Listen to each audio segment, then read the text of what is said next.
Hello दोस्तों, welcome back to my channel. आज की कहानी है मुझे परमात्मा दिखा दो। तो चलिए कहानी स्टार्ट करते हैं। एक बार की बात है, अकबर ने बिरबल से कहा, मुझे परमात्मा दिखा दो। राजा का हुक्म था। बिरबल बहुत परेशान था कि परमात्मा को कैसे राजा को दिखाएं। इस विचार का उचित समाधान करने के लिए बिरबल छुट्टी पर चला गया और उदास रहने लगा। बिरबल दिन रात सोचने लगा कि कैसे राजा को ईश्वर के दर्शन कराएं। एक दिन परिवार में चर्चा हुई।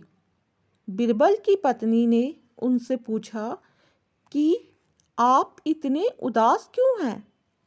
आपकी चिंता का क्या कारण है?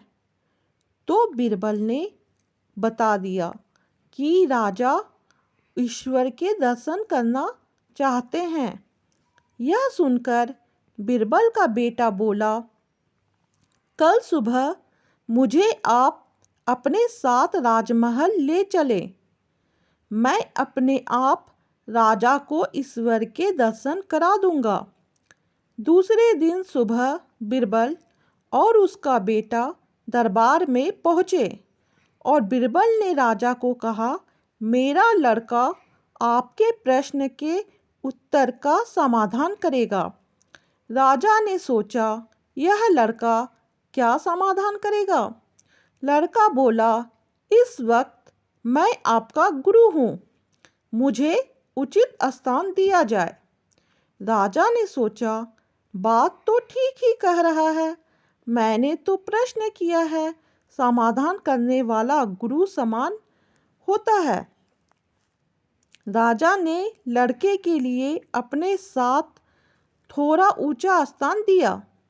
लड़का बोला, महाराज एक दूध का कटोरा मंगाओ। राजा ने दूध का कटोरा मंगाया। लड़का बोला, महाराज इस दूध में घी है? राजा बोले, हाँ है। लड़का बोला, पहले मुझे आप उसका दर्शन कराओ। राजा ने कहा कि तुम मूर्ख हो क्या? घी के दर्शन ऐसे थोड़े होते हैं। लड़का बोला, पहले मुझे आप घी के दर्शन कराओ।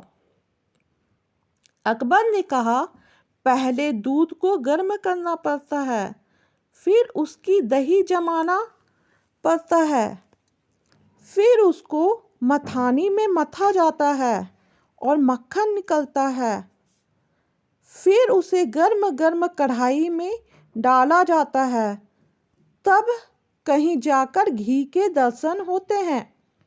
ऐसे ही ना थोड़े घी के दर्शन होते हैं। बिरबल का बेटा कहता है, यही उत्तर है आपके प्रश्न का।